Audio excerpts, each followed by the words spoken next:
And 3, 2, 1.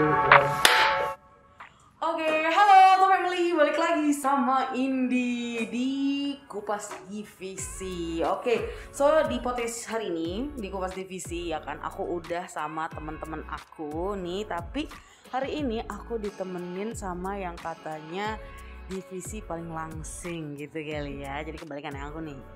Ya kan, divisi paling langsing katanya nih di Alto. Wah, apa tuh yang paling apa ya bilangnya, yang paling sedikit orangnya tapi salah satu yang paling powerful guys, kayak gitu. Oke, kita sambut ya pakai tepuk tangan. Halo internal audit. Hai, wah asik banget nih. Aku udah dikelilingi oleh apa ya, orang-orang dari internal audit ya kan. Nah di sini aku udah ada apa ya yang mau sharing pada hari ini. 3 orang dari internal audit kita nih di Alto. Yang pertama ada Cidiana. Halo Cidiana. Oh, Indi. Ci, boleh kasih tahu nggak Ci? Cidiana di apa ya, di Alto dipanggil siapa? Mungkin dia lebih akrab ya kan, taknya kota sayang. Terus role-nya jadi apa sih Ci? Oke, halo semuanya, Alto Family. Nama saya Diana Wati. Kalau panggilan sih sebenarnya dulu maunya Didi, tapi sekarang udah ada yang namanya Didi. Dan cukup banyak ya? Dan ya cukup banyak, jadi panggilnya Diana aja boleh. Oh, Gitu. Gak usah pakai Ibu, Ci atau Mbak, gak usah. Tidak usah nih? Ya Diana aja langsung. Diana. Biar stay young forever ya. Oh oke. Nanti aku bernyanyi soalnya. Oh, gitu ya. Diana gitu. Ada dua-duanya ada lagunya ya. Didi juga ada lagunya kan. Oh iya. Wah, terkenal ya sebenarnya ya Diana nih. Oke. Kalau role ya I'm the one leading internal audit team di Alto. Betul banget tadi Indi bilang internal audit ini one of the slimmest division lah ya di Alto, karena kita juga baru lahir. Oh, baru lahir guys. Yes, jadi internal audit baru ada when I'm joining Alto lah ya last year. Oke. Oh last year, berarti baru 1 tahunan ya? Baru 1 tahunan, baru anniversary tahun lalu, Juli lalu. Oke. Ternyata nggak cuma the slimmest tapi one of the youngest ya. Iya, the youngest juga. Oke. Gitu. So berarti memang Diana ini adalah division head of internal audit di Alto ya. Ya. Gokil. Oke. Thank you Diana. Thank you, Indi. Welcome di Kupas Divisi. Nah, nextnya ada Cindy. Halo, hai Indi. Halo. Hai. Apa kabar Cindy? Alhamdulillah baik. Baik, alhamdulillah. Kamu role-nya apa nih di internal audit? Oke, kalau di internal audit, roleku sebagai business process audit associate. Kalau Didi itu mungkin udah 1 tahun nih. Kalau aku new joiner baru 1 bulan. Oh baru 1 bulan? Yeah. Oh baru 1 bulan guys. Wow, oke. Ini exciting ya karena nggak cuma divisinya yang baru, ternyata kita juga ada new joiner juga nih di sini ya. Wah. Di Kupas Divisi pada kali ini exciting banget. Halo, selamat datang Cindy, selamat datang di Kupas Divisi. Oke. Nextnya ada yang paling ganteng di antara kita semua, yaitu adalah Timothy. Hai Timothy. Halo. Hai, waduh suaranya enak banget, bagaikan susu ya. Oke. Aku nggak tahu kenapa loh, aku ngomong bagaikan susu. Nah anyway, halo Timothy, apa kabar? Hai, baik. Baik, oke. Kamu di internal audit sebagai apa sih Timothy? Kalau saya di internal audit jadi IT internal audit manager. IT internal audit manager. Yes. Oke, kalau Cindy bisnis proses ya. Kalau misalnya Timothy IT-nya. Oh oke. Tapi manager ya. Iya. Wih, kita dari berbagai layer ada nih guys. Aku sangat senang pada hari Biar komplit ini. lah. Iya, ada dari associate, ada dari manager, dan kita bahkan punya ibunya nih, ibu internal audit of Alto ya kan. Itu adalah Diana. Oke.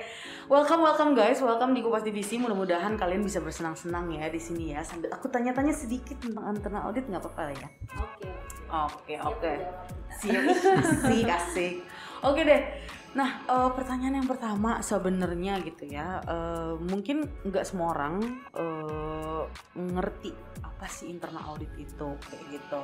Sebenarnya internal audit itu ngapain? Apa bedanya mungkin sama ada istilah external audit dan lain-lain gitu ya. Boleh kasih tahu nggak sih sebenarnya internal audit itu apa? Kayak gitu. Mungkin boleh dari Diana dulu kali ya. Oke, internal audit itu apa? Mungkin kalau orang udah dengar audit biasanya udah serem ya. Aku pun begitu guys. Oh gitu. Jangan, kita orangnya baik-baik kok. Oke. Kelihatannya juga lucu-lucu kan. Iya. Actually audit itu ya sangat erat hubungannya dengan kontrol, resiko dan kontrol, terus juga erat juga hubungannya dengan independensi, ya kan. Nah kalau untuk internal audit kita tambah satu lagi yaitu consulting. Gitu. Okay. Jadi kita sebagai internal consultant lah gitu buat perusahaan. Nah 3 hal ini ya basically bisa mencerminkan ya apa sih sebenarnya internal audit. Jadi kita itu adalah independent team yang sebenarnya recruited inside the company.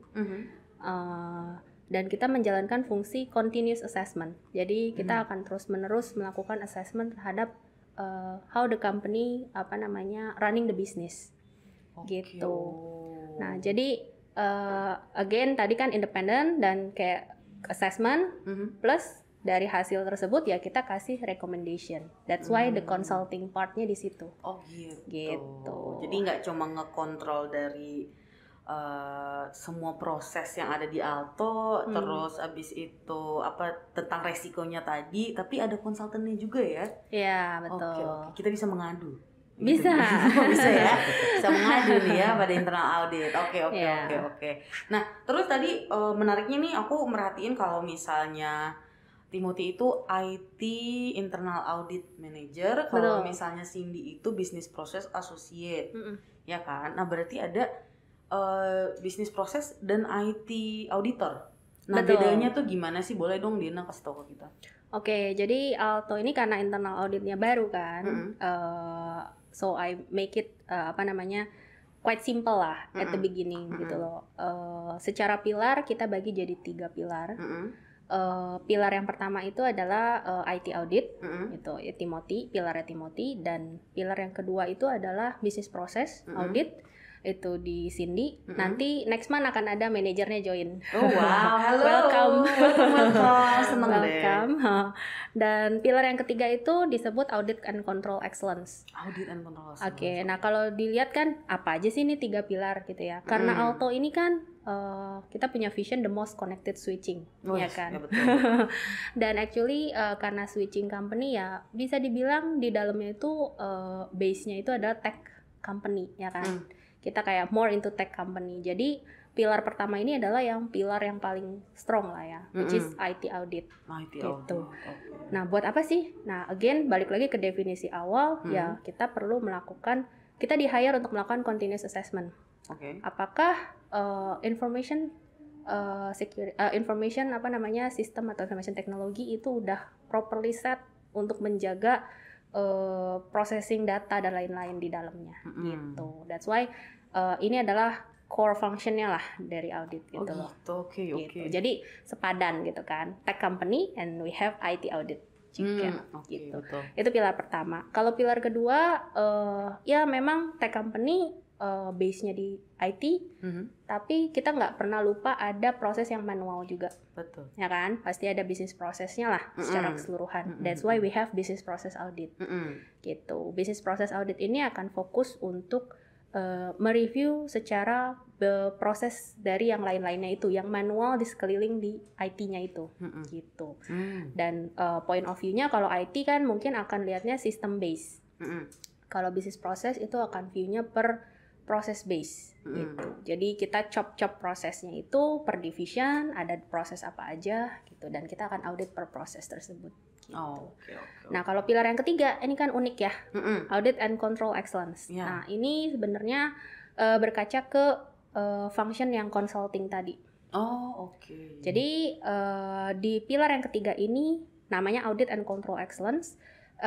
Functionnya itu adalah lebih ke arah maintaining the quality inside internal audit dan juga melakukan follow up terhadap semua rekomendasi yang ada dari internal audit sendiri, gitu. Jadi kan tadi kan secara kita setelah melakukan audit kita tahu ada loophole-nya di sini, ada potential improvement di sini, dan itu akan menjadi rekomendasi. Nah, fungsi audit control excellence ini adalah sebagai leading project-nya untuk kayak improvement initiative yang kita berikan. Oke. Gitu. Ini banget ya, holistik sekali ya internal audit ini sebenarnya. Nah, sekarang kalau misalnya aku kepo dulu deh dari Timothy nih, pilar Timothy which is tadi IT internal audit. Kayak gitu ya. Sebenarnya tadi kan udah dikasih tahu nih, kalau misalnya memang IT internal audit di sini tuh karena untuk menyepadankan.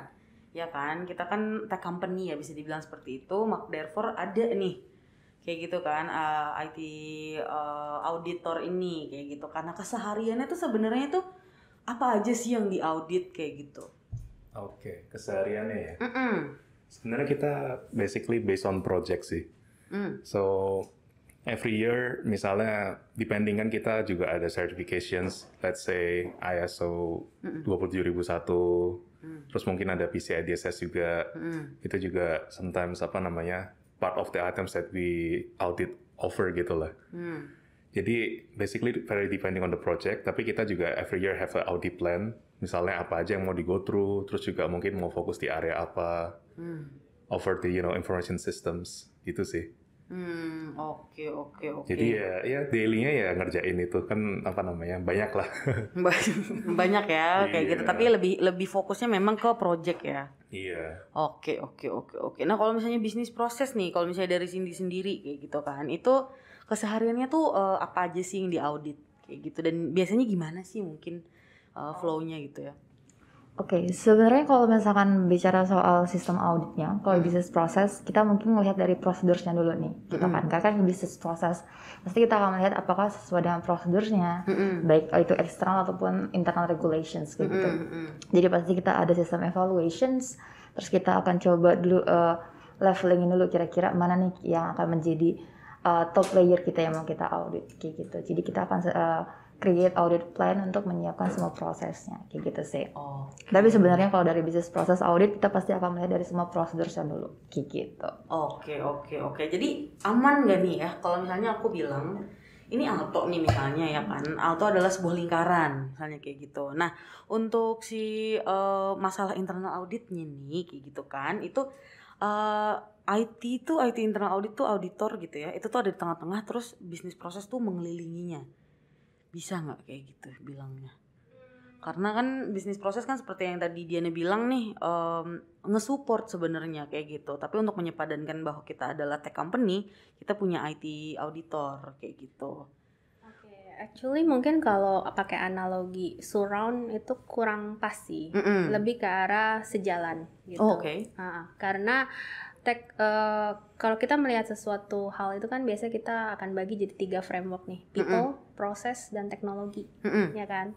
Nah dari sisi IT audit itu adalah teknologinya. Jadi yang terjadi di dalam sistem yang kasat mata, yang tidak kasat mata ya berarti ya, yang tidak terlihat. Tidak terlihat ya. Kalau untuk yang bisnis proses itu artinya kita melihat secara proses end to end gitu. Jadi bukan surround tapi mereka berjalan bersamaan gitu. Karena point of control-nya berbeda. Yang satu dia fokus ke arah how to control how the system is secure enough. Apakah sistem itu dijaga dari sisi versioningnya, terus apakah misalnya dia kalau kenapa-napa itu bisa uptime-nya cepat lagi gitu.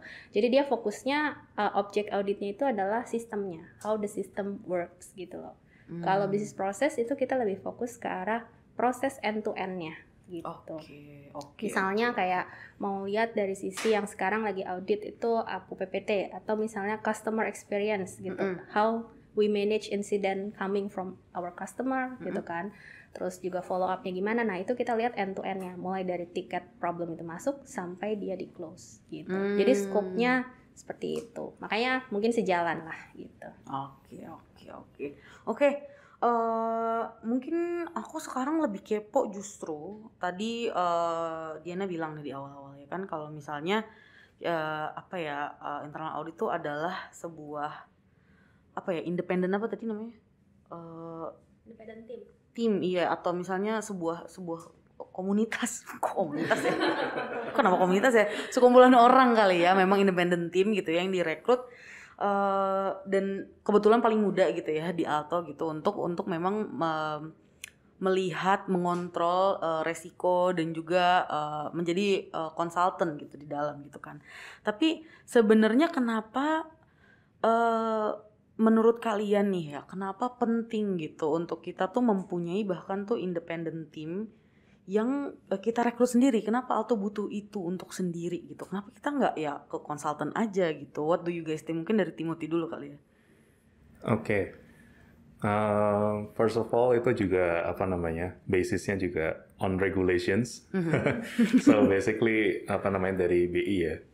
Itu I think pushing for internal apa namanya, kayak komite apa ya, kayak buat melihat itu ya, maksudnya how to ensure continuing compliance gitu kan.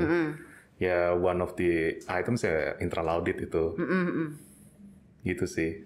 Oh, Terus iya, dan kenapa why-nya ya karena kita juga sekali perusahaan kan apa namanya, we want to grow our business, continue, terus apa namanya kayak accelerate gitu kan.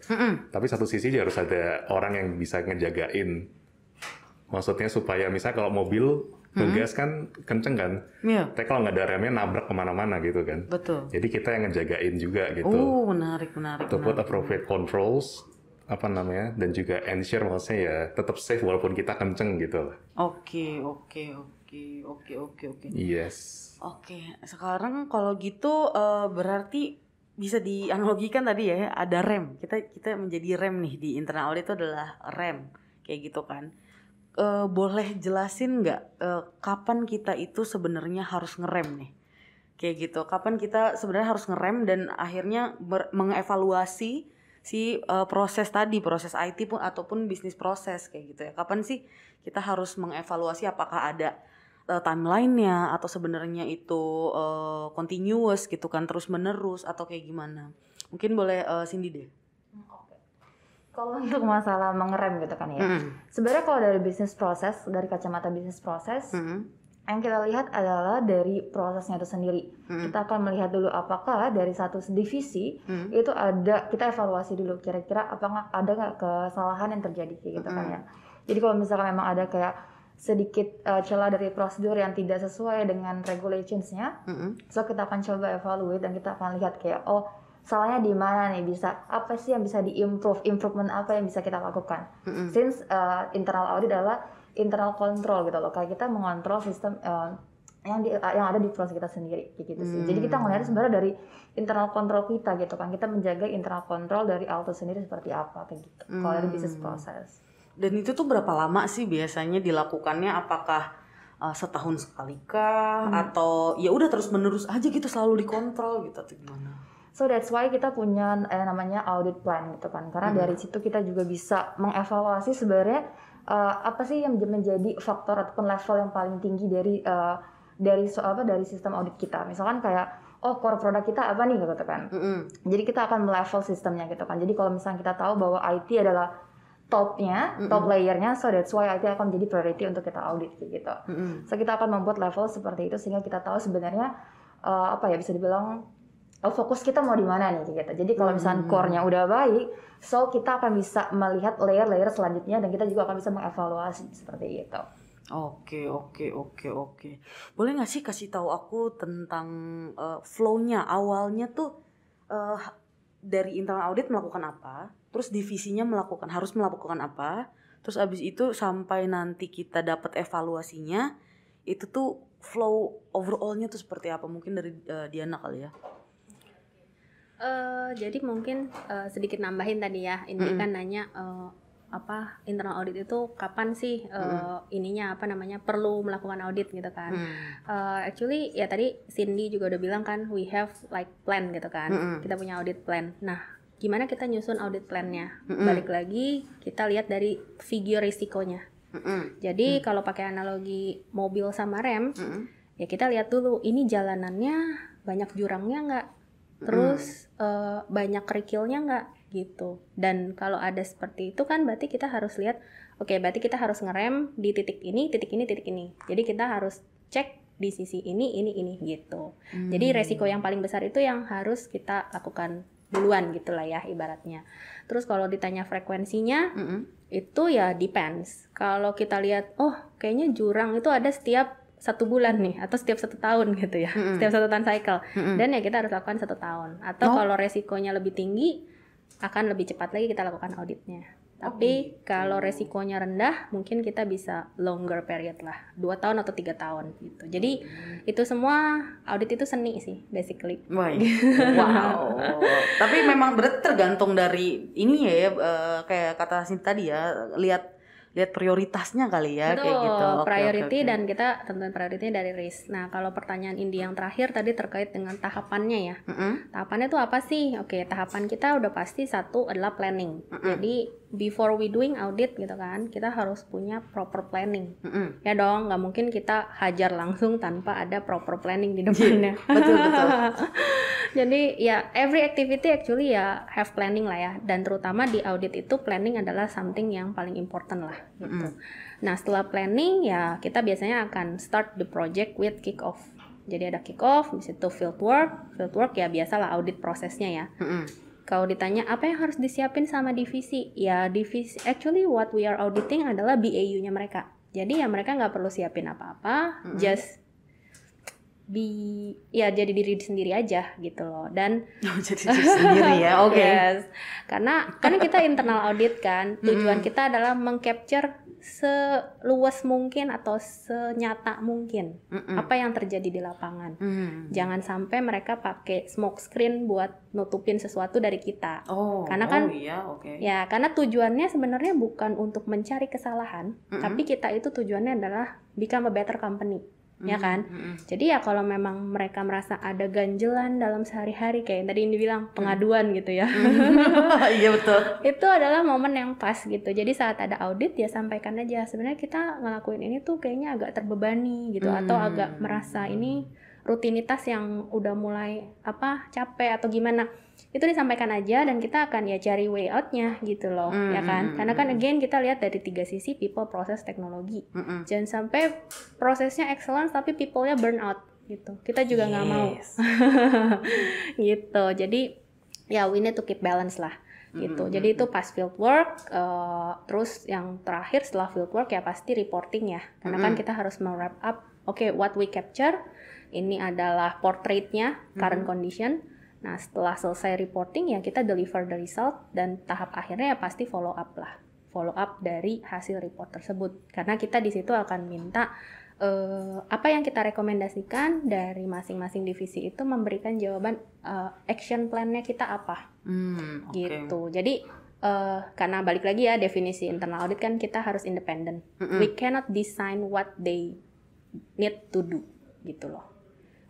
We cannot design, tapi kita bisa merekomen, ya kan?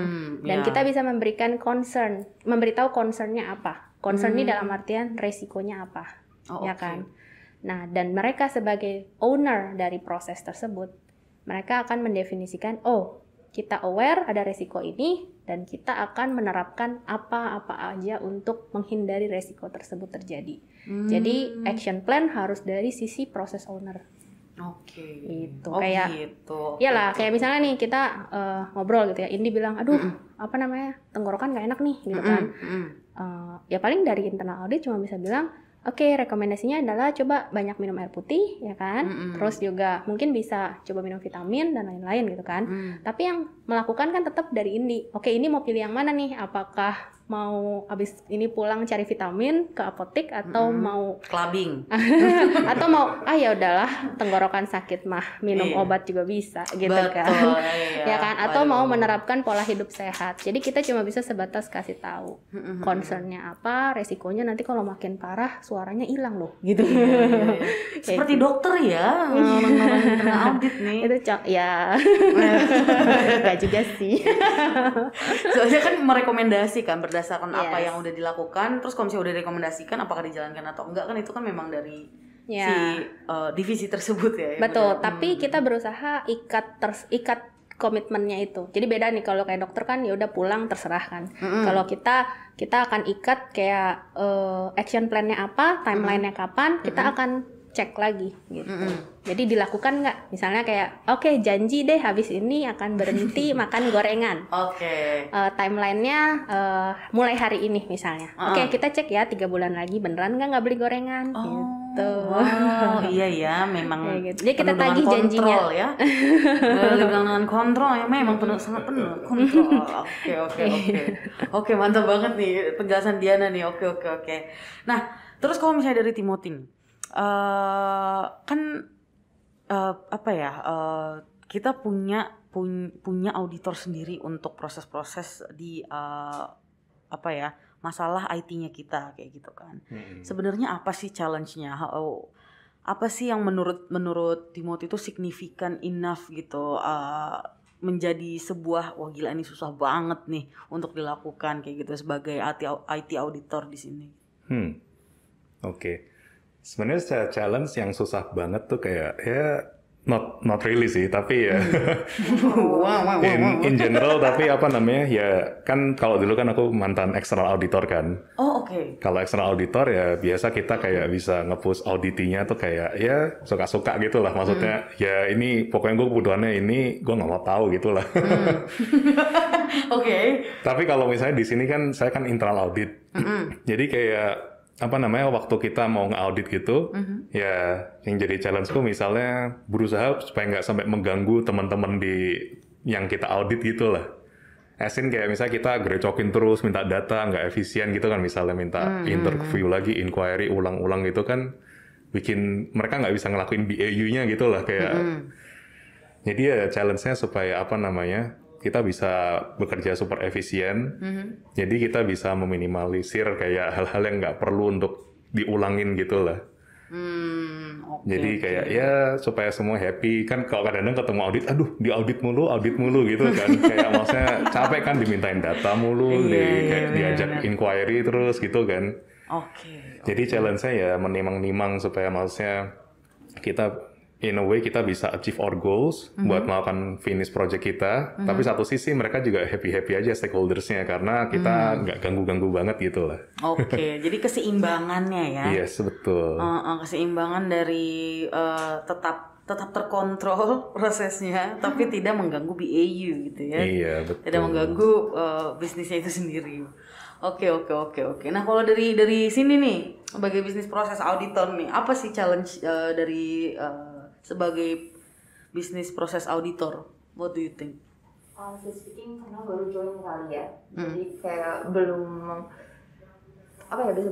kayak terlalu paham gitu kan prosesnya di awal, since memang baru join, jadi lebih banyak belajar dengan Didi gitu kan, terus dengan Timothy, dengan semua tim, jadi lebih kayak nge-explore banyak hal lagi gitu. Karena awalnya juga mungkin experience-nya not really good I think in banking or switching company, since kan experience-nya lebih ke NGO gitu kan, jadi pasti bisnis prosesnya beda banget gitu.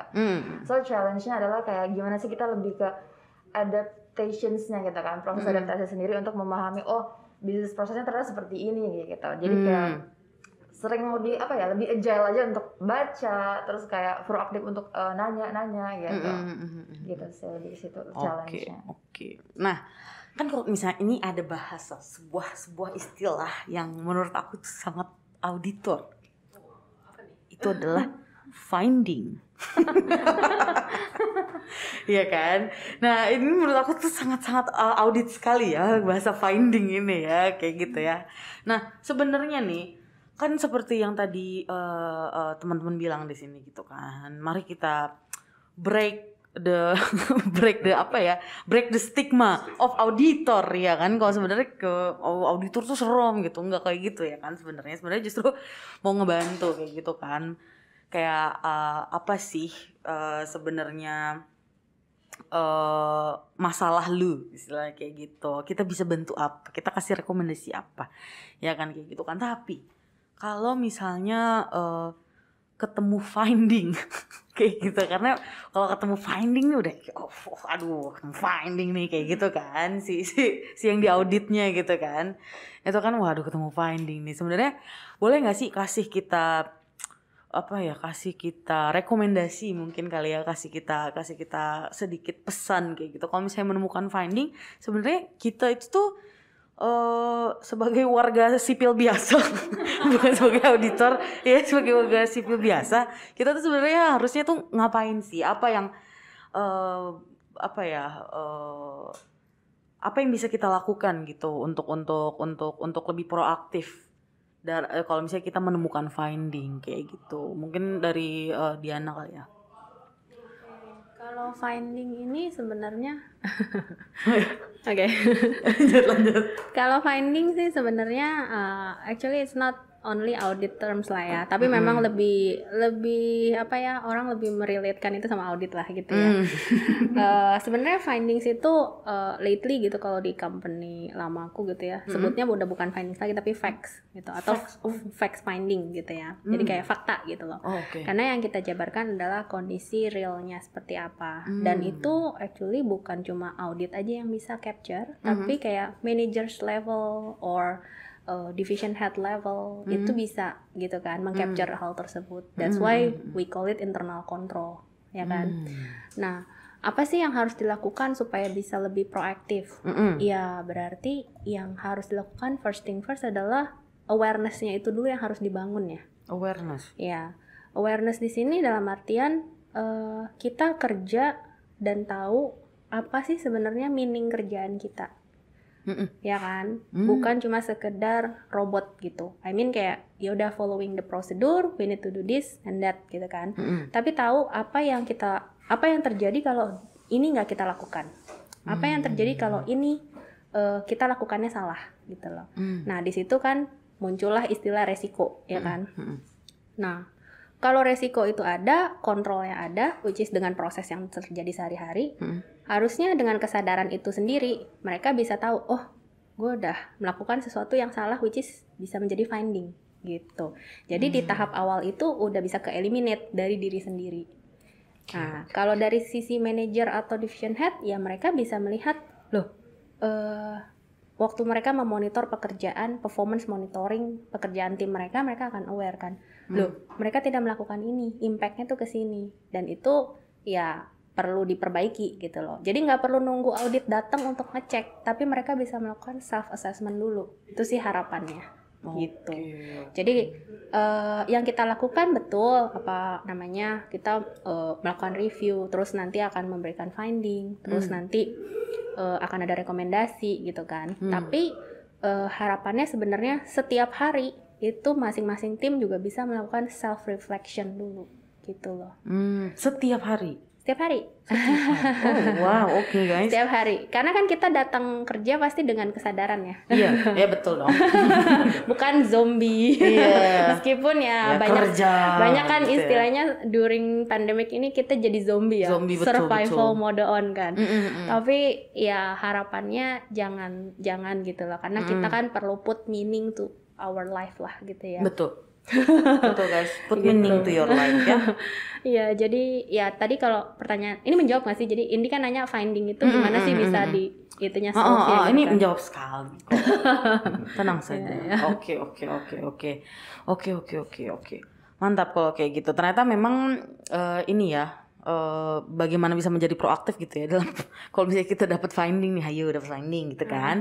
Itu justru malah lebih ke awareness ya. Aku kira tuh lebih ke kayak teknis gitu loh, tapi ternyata memang dari awal tuh dari rootnya banget gitu ya. Kalau misalnya let's build our awareness towards our work gitu ya. Jadi enak ke depannya kerjanya kayak gitu kan. Betul sekali. Jadi jangan sampai waktu kita highlight suatu finding ya, kita selalu mengharapkan jangan sampai kita ketemu finding ini lagi. Gitu. Makanya setiap kali kita present suatu finding itu selalu ada root cause analysis-nya. Root cause-nya ini apa sih? Apa memang dari awareness-nya, atau memang karena kurang koordinasi, atau karena memang belum ada flow-nya gitu, atau apa gitu. Jadi kita find the root cause-nya, impact-nya apa, dan baru rekomendasi gitu. Oke. Nah, mungkin aku sekarang akan lebih kepo ke pengalaman pribadi teman-teman internal audit, ya kan, pengalaman pribadi kayak gitu kan. Nah, mungkin aku mau nanya Timothy dulu deh. Why do you think? Kenapa, ya kan? Why do you think auditor awal-awalnya tuh dipandang menyeramkan? Punya nggak mungkin kayak pengalaman yang kayak di sama karyawan lain mungkin di your past jobs gitu ya, yang kayak audit lagi gitu. Pernah nggak sih? Why do you think gitu? Ya nggak serem-serem banget lah, kan senyum-senyum aja kan kerjaannya kan. Mari Pak. Iya Pak, ya mari Pak. Ini ya. fundingnya Pak, enggak lah. Mungkin secara ini ya, karena maksudnya ya why people don't like it, ya karena actually every single one of us itu mungkin nggak suka kalau dibilang lu salah nih. Itu kan kayak Betul. self defense mechanism langsung boom gitu. Apa nih gue kok salah gitu kan kayak. Bener sih. Ya mungkin pertama gara-gara itu sih, maksudnya ya apa namanya, sometimes ya naturally kita nggak suka orang kayak ngeliatin kerjaan kita tuh, maksudnya kayak having a apa namanya non-positive feedback itu tuh kayak apa namanya, kayak ya mungkin kayak gimana gitu rasanya gitu kan. Ya mungkin karena itu sih, jadi kayak orang nganggep ini. Terus belum mungkin in some cases findings is related to KPI ya, maksudnya in some apa namanya division atau mungkin some position gitu. Maybe that's why makanya mereka kayak agak sensi, misalnya ada finding apa gitu. Tapi ya apa namanya, good thing for us, maksudnya kalau misalnya di sini kan kita masih still growing, still apa, jadi maksudnya apa namanya, mungkin sama-sama kayak ada rasa kepengen grow bareng gitu, maksudnya itu kan kayak jadi finding kan kita bisa ngeliat sebagai dua kan, kayak sebagai masukan, maksudnya sebagai kayak ini kayak salah nih, atau mungkin kayak opportunity buat kita buat learn to grow gitu kan. Ada area-area nih udah di point out segala macam, jadi kan kita dapat input. Positive feedback kan penting banget tuh. Betul. Regardless itu maksudnya apakah itu memuji ataupun kayak ngasih tahu improvement points-nya gitu. Betul. Gitu sih. Oke. Jadi sebenarnya mindset ya guys. Sebenarnya mindset guys. Tidak guys, tidak. Internal audit tidak menyeramkan. Lihat dong, wajah-wajahnya penuh dengan hawa-hawa bunga-bunga di taman, ya kan? Iya, betul sekali, ya kan? Nah, terus kalau misalnya dari sini nih, menarik tadi kata Cindy, kalau misalnya Cindy tuh sebenarnya backgroundnya tuh awalnya dari NGO, ya kan? Terus sekarang ke switching company kayak gitu kan? Mungkin ini lebih ke experience Cindy kali ini berbeda banget kan? Jadi so far apa sih? Yang pertama tuh apa sih bedanya? Apa yang kamu rasakan bedanya? Dan apa yang selama ini udah kamu pelajari jadinya? Oke, hal yang paling beda mungkin satu hal yang harus di-highlight adalah di NGO dulu waktu itu aku 6 tahun.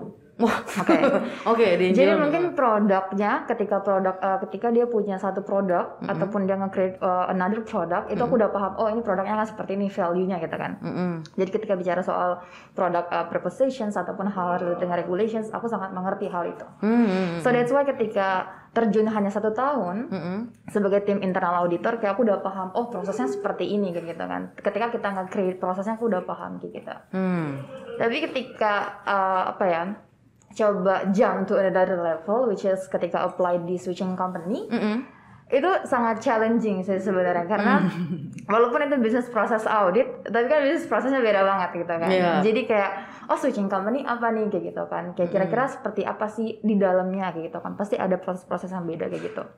Itu yang benar-benar sangat dirasakan. Jadi kayak kalau di NGO kemarin itu lebih memahami karena kita udah lama, tapi kalau di sini itu kayak bertahap, step by step, kayak melangkah naik tangga, kayak oh ternyata ada produk seperti ini ya, oh dia pakainya sistem seperti ini kayak gitu. Jadi kayak semakin kita naik tangganya semakin challenging, tapi juga bisa lebih membuat kita paham, oh sistem switching company seperti ini kayak gitu. Jadi kayak sejujurnya aku banyak belajar hal baru sih di sini, dan honestly speaking I really love this job since it's make me eager to learn again dan my team it's really support me also gitu.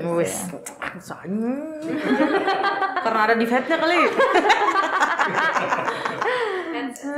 Tapi memang mungkin justru aku ngelihatnya karena each company memang beda-beda gitu ya, value propositionnya, produknya seperti apa kayak gitu ya. Jadi ketika pindah pun jadi ada lagi yang baru dipelajari, ada lagi, dan satu company nggak satu doang kan produknya kan, jadi pasti harus banyak dipelajari lagi gitu ya. Menyenangkan guys. Apakah kalian learner? Yuk gabung yuk di sini. satu hal lagi nih yang pengen aku tanya gitu ya sama teman-teman internal audit adalah Swiss cheese model, ya kan? Iya nih, aku pernah denger nih tentang Swiss cheese model dan menarik sekali, keju, ya kan? Aku suka makan guys, ya kan? Jadi maksudnya topik-topik tentang makan itu menarik buat aku, ya kan? Tapi ternyata pas dilihat Swiss cheese model itu sama sekali tidak berhubungan dengan makanan, kayak gitu kan? Justru berhubungan dengan internal audit. Boleh nggak sih dijelasin nih ke kita dan juga auto listeners kayak gitu ya. Kalau misalnya apa sih Swiss cheese itu kayak gitu kan? Mengapa model itu tuh bisa membuat kita tuh menjadi satu tahap lebih mengenal tentang internal audit kayak gitu. Mungkin dari Timothy dulu dan mungkin nanti bisa ditambahin nih sama Diana sama Cindy gitu ya. Apa mau Diana dulu? Oh boleh. Silakan. Ada lemparan balik. Tidak apa-apa. Oke. Swiss cheese model itu mungkin kalau yang teman-teman yang udah baca newsletter aware kali ya. Thanks to Indi berarti baca ya. Oh iya. Jadi Swiss cheese model itu ya kalau teman-teman tahu Swiss cheese itu apa sih? Itu loh keju yang suka ada di Tom and Jerry. Yang ada bolong-bolongnya kan. Actually gue juga belum pernah makan sih. because I don't really like cheese. Oh, berbeda kita ya. Beda ya. Jadi apa hubungannya sama audit? Jadi basically yang kita highlight di Swiss cheese model itu adalah layer of defense. Oh, oke. Gitu. Layer of defense di sini kalau kita ngomongin resiko dan kontrol, tadi kan pakai istilahnya rem ya. Kalau ini bukan rem, jadi lebih ke arah kayak layer gitu loh, saringan. Bayangin waktu kalian menyaring pasir misalnya. Pasirnya itu ternyata kotor nih, ya kan? Berarti kan harus ada saringan tahap pertama disaring, nanti di tahap kedua saring lagi, tahap ketiga saring, tahap ketiga itu kan pasti makin rapat saringannya, ya kan? Yeah. Karena kita mau ambil yang benar-benar bubuk misalnya, ya kan? Nah ini sama sih, jadi layer of defense ini buat menggambarkan kan kalau keju Swiss cheese itu kan bolong-bolong ya. Iya. Gitu. Dan bolongnya itu kan nggak selalu seragam karena bukan dicetak by mesin. Dia karena ada oksidasi or something lah gitu. Makanya dia bolong-bolongnya tuh acak. Betul. Nah, layer di sini artinya kita put first layer of defense itu yang tadi adalah masing-masing division head atau kayak masing-masing process owner. Oke. Nah, defense terhadap apa sih? Emang kita lagi perang? Betul. Kamu bagus. Enggak perang. Jadi ceritanya setiap hari itu kan kita pasti dihadapkan dengan resiko ya. Balik lagi nih resiko gitu kan. Resiko itu macam-macam. Ada yang udah inherent, udah pasti ada nih resikonya. Kayak misalnya namanya cuaca udah pasti inherent. Kita kan nggak bisa ngatur cuaca. Betul. Ya kan. Nah, berarti dengan ada resiko itu berarti kan harus ada kontrolnya. Kontrolnya apa? Nah kontrol itu adalah layernya itu. Oh. Gitu. Oh. Kontrolnya apa? Bawa jas hujan kalau naik motor, ya kan? Betul. Terus itu layer kontrolnya lah gitu ya. Nah, layer kontrol itu kalau di perusahaan yang semakin besar dan semakin mature butuh lebih banyak. Karena kan bisa jadi dia lolos nih layer 1, bawa jas hujan tapi jas hujannya sobek. Percuma kan? Betul. Gitu. Nah, pada saat itu terjadi ada layer 2 gitu. Layer 2 ini untuk meng-capture yang layer 1 nggak bisa capture. Oh. Gitu. Jadi kalau bayangannya di organization ya, layer pertama itu kan tadi adalah proses ownernya sendiri. Makanya tadi sangat penting untuk build awareness gitu. Kalau mereka sadar setiap hari pada saat mereka melakukannya, pasti akan secara tidak langsung akan comply dengan prosedurnya. Bahkan mereka bisa self improve gitu loh. Ya kan? Itu layer pertama, pelaksananya. Layer kedua itu biasanya berada di spesialis lah. Spesialis di sini contohnya kalau misalnya kita ngomongin IT itu bisa dilihat di IT security gitu. Security itu sebagai second layernya lah gitu ya. Karena dia jagain misalnya ada attack nggak dari luar gitu. Nah first layernya kan adalah yang melakukan configuration setting di sisi servernya kan. Second layernya adalah security yang menjaga gitu loh. Third layernya itu baru internal audit gitu. Jadi paling ini ya paling. Yes. Kenapa internal audit itu di third layer? Karena kita itu again independent team. Jadi sebelum sampai ke kita, berarti kan masing-masing pelaksana itu harus punya kontrol. Mereka itu yang berhadapan setiap hari, frontlinernya, first first layer of defense-nya. Betul. Mereka first layer of defense, second layer-nya itu yang tadi specialist. Jadi di situ bukan cuma IT security ya, ada compliance gitu kan. Dan ada ya GRC itu part of compliance juga kan. Itu mereka sebagai second layer of defense-nya. Jadi mereka akan melakukan review secara berkala terhadap beberapa kontrol yang signifikan. Gitu. Kayak tadi vulnerability mereka akan melakukan assessment kan, selalu rutin gitu kan. Third layer-nya itu di audit dan kita bekerjanya on sample base gitu. Dan berdasarkan yang balik lagi tadi di awal kita udah bahas resiko. Mana nih yang lagi high profile? High profile dalam artian risk-nya lagi emerging, lagi naik gitu kan. Karena ada suatu hal, misalnya tadi hujan lah gitu. Contoh nyatanya, jangan terlalu teknis lah ya. Mungkin ada yang bingung. Ya. Misalnya hujan gitu kan.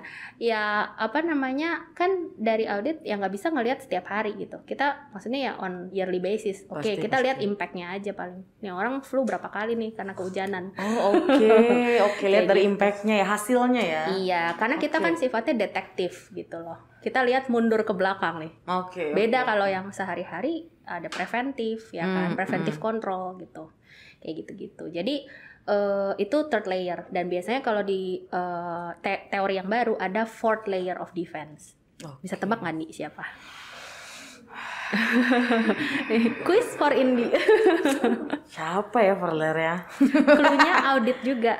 Audit juga? Yes. Oh ini konsultannya. External audit, true. Yes. Yeah. Padahal aku tadi expect-nya ya dapat F nih tapi tidak.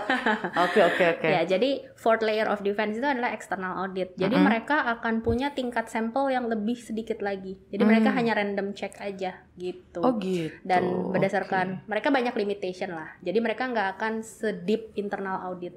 Ibaratnya kalau Swiss cheese nih bolongannya dia tuh lebih dikit lagi lah gitu. Dan maksudnya layernya dia tuh di paling akhir karena kan harapannya udah nggak terlalu banyak bolong gitu. Oke. Oh berarti memang dari awal ekspektasinya ya jangan terlalu banyak bolongnya sebenarnya ya. Betul sekali. Karena udah ada internal audit. Yes gitu. Dan sebelum internal audit harapannya udah kesaring even di layer pertama gitu. Benar. Betul. Semakin mature sebenarnya level pertamanya semakin kuat gitu. Oke, mantap. Oke gitu. Oke. Tambahan. Oke, tambahan. Apa nih? Silakan tambahan dari dua-duanya. Tambahan? Oh, oke. Tapi mungkin memang udah clear ya karena sejujurnya dari aku juga udah clear banget nih dari Diana kayak gitu ya. Nah, tapi terakhir banget dari aku gitu ya. Kalau misalnya ada orang di luar sana gitu kan yang ingin memulai karirnya atau sedang berada di tengah-tengah karir atau misalnya mau merubah karir mereka menjadi orang internal auditor kayak gitu. Pesan apa sih dari kalian bertiga nih kayak gitu ya untuk si orang tersebut kayak gitu. Mungkin dari sini dulu kali nih. Karena kan ini kan juga baru nih ya. Iya. 1 bulan setengah. 1 bulan setengah kayak gitu kan. Berarti mungkin bisa relate nih sama orang-orang ini. Apa sih pesan kalau dari Cindy? Oke, since internal auditor, jadi nggak spesifik apakah dia financial auditor ataupun dia IT auditor gitu kan ya. Jadi mungkin untuk teman-teman yang mau join internal auditor, mungkin bisa ini kali ya, self aware dulu. Kira-kira aku strength-nya di mana nih? Strength aku di mana gitu kan. Kalau misalkan kayak mungkin aku strength pointku adalah ketika aku eager to learn, aku mau belajar nih hal-hal baru gitu. Nah berarti poinnya adalah dia mau nih untuk shifting dirinya gitu kan, untuk mengadjust dirinya belajar hal-hal baru kayak gitu. So mungkin kalau misalkan memang dia mau tukar divisi mungkin kali ya. Tukar divisi. Iya, tukar divisi kali ya, change divisions gitu ya. Mungkin dia harus lebih banyak mungkin belajar lah gitu. Karena proses di internal auditor sebenarnya kayak mungkin terkesan menyebalkan kayak kita nanya mulu gitu kan, kayak ini apa itu apa belum dijawab udah kita nanya lagi gitu kan. Jadi sebenarnya harus agile aja gitu karena sometimes sebagai seorang internal auditor kita harus memahami spesifik mungkin questions yang sebenarnya relate dengan semua prosesnya kayak gitu sih. Jadi kalau mau mau change nih divisions dari HCM ke internal auditor mungkin ini bisa bukan jadi host ini lagi ya. Jangan dong. Mungkin bisa jadi langsung internal auditor kan kayak gitu. Kita udah pinter nih nanya-nanyanya kan ya kayak gitu. Iya, ini udah jago ya dari podcast ini ya, tapi enggak deh, jangan deh. Ya kan udah ada XX tuh di belakang sana. Iya, ada mama saya di sini ya, guys. Kayak gitu. Oke. Jadi memang yang tadi poinnya Cindy adalah harus agile ya. Karena harus belajar sespesifik mungkin siapa yang diauditkan itu. Oke. Nah, kalau misalnya dari Timothy? Kalau dari saya mungkin 3 items deh. Oh, oke. Apa itu? Yang Satu. pertama harus kepo. Harus kepo, benar. Mau tahu aja kayak ini kenapa ya? Ini kenapa ya? Betul. Jadi biasa tuh dulu emang sering kena omel waktu kerja Mas ya. Kok tanya kenapa terus sih ya? Kalau nggak tanya kenapa kan nggak bisa tahu sebenarnya kan. Bisa nanya why sampai 5 kali tuh. Biar beneran kayak 5 whys ya. Iya, biar beneran ketangkap esensinya gitu kan. Terus yang mungkin yang kedua ini sih teliti. Teliti, oke. Jadi ya misalnya kita dapat bisa attention to detail gitu lah. Maksudnya bisa ngelihat misalnya kita dapat evidence apa, mungkin kita harus kayak beneran thoroughly ngelihat semua itu. Waktu kita nge-go through proses juga thoroughly go through semua gitu sih. Jadi kayak nggak ada yang ketinggalan gitu lah. Yang terakhir professional skepticism. Why? Jadi skeptis tapi profesional. Oh, oke. Bukan personal, profesional. Profesional ya. Sorry. Makanya kalau personal kenapa nih? Salah. Oke. Kepleset. Oke. Udah Jumat sore soalnya. Bentar lagi ya. Iya, professional skepticism. Jadi setiap informasi yang kita terima kita nggak bisa terima mentah-mentah. Jadi everything has to be fact gitu kan. Fact findings tadi yang dibilang kan. Dan it has to be a fact gitu loh.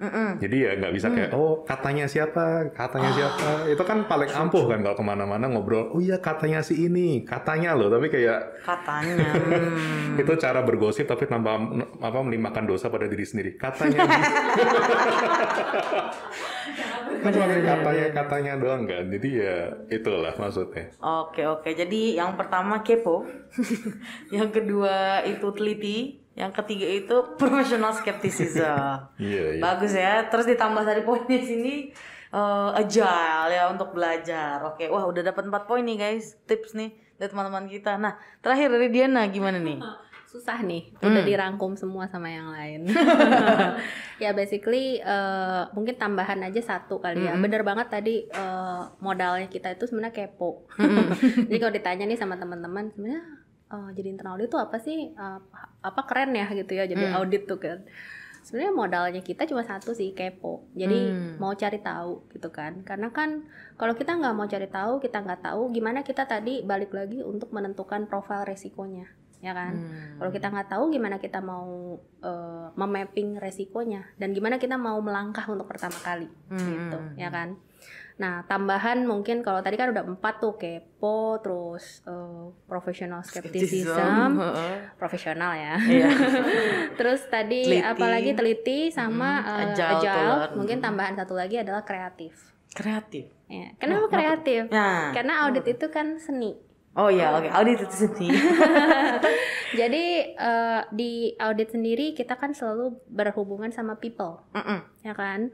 Dan how to handle people itu adalah seni juga kan, ya kan. Dan gimana kita menggali informasi itu semua juga seni gitu loh. Nggak bisa kita belajar di textbook gitu loh, ya kan. Semuanya berubah pada saat kita on field gitu loh. Saat kita ngadapin orang yang misalnya pas kita tanya-tanya pelit jawab, saat kita udah punya rasa eagerness untuk keponya, kita udah punya professional skepticism, agile juga udah gitu, terus teliti juga udah, tapi saat kita berhadapan sama orang yang nggak mau open up sama kita, gimana caranya kita untuk menggali informasi dari orang tersebut? Betul. Makanya creativity itu yang penting sih. Gitu. Creativity. Gimana caranya saat mentok, beloknya gimana? Terus ngepotnya gimana? Oke. Gitu. Wow. Jadi ya itulah. Kalau misalnya kalian merasa wah kayaknya dari semua itu gue cocok nih, ya apply aja internal audit. Pesan sponsor ya. Iya. Ya untuk komunitas internal audit di dunia ini. Kayak gitu ya. Kalau misalnya kalian punya 5 poin itu, boleh kalian coba ya menjadi internal auditor. Mungkin itu adalah jalan hidup kalian. Mungkin nambahin kepo. lagi tadi yang dari poinnya Cindy itu ada satu sih, continuous learn. Ya kan. Nah, itu mungkin agak beda sama agile kali ya. Kalau agile kan mungkin ya mirip lah ya mungkin ya. Kalau agile-nya itu agile di learning gitu kan. Iya, agile to learn. Agile to learn ya benar-benar. Ya agile to learn itu very important sih karena apalagi kalau kita kerja di perusahaan yang growing kayak Alto ya, yang cepet banget. Bulan ini sama 3 bulan lagi bisa jadi beda gitu. Nah, itu ya harus punya eagerness to learn itu tadi. Jadi harus satu kepo ditambah mau belajar gitu. Iya, benar. Bukan cuma kepo mau tahu, oh gitu. Ah susah udah tinggalin gitu. Iya, itu mah buat apa ya? Buat apa ya? Betul, Tapi betul. harus ngejar gitu loh. Ngejar informasinya, ngejar bolanya. Dan saat mentok tahu cara menghindarnya. Gitulah kira-kira. Set gitu ya. Oke, kalau kayak gitu. Mantap. Thank you so much untuk teman-teman internal audit pada hari ini kayak gitu ya. Udah untuk podcast Kudis episode internal audit. Thank you so much juga para Alto family di sini yang udah dengerin kayak gitu. Mudah-mudahan podcast pada kali ini itu bisa memberikan kalian insight dan juga menginspirasi kalian nih kayak gitu kan. Dan juga mungkin merubah stigma seperti yang tadi kita udah omongin dari awal ya, merubah stigma kayak gitu kan. Nah, thank you so much untuk Diana, thank you so much untuk Cindy dan juga thank you so much untuk Timothy pada hari ini udah mau nge-share nih kayak gitu kan, walaupun keadaannya kita masih harus menjalani protokol kesehatan 5M kayak gitu ya, tapi udah mau nih bareng-bareng lagi nih di sini kayak gitu ya. Mudah-mudahan kalian sehat selalu kayak gitu ya. Dan juga take care lah teman-teman. Mari kita ya sama-sama. I'm very happy to have you guys here. Oke, sampai ketemu di podcast kita. Nextnya ada apa? Nanti kalian akan lihat sendiri. Thank you so much Alto family. Bye bye. Thank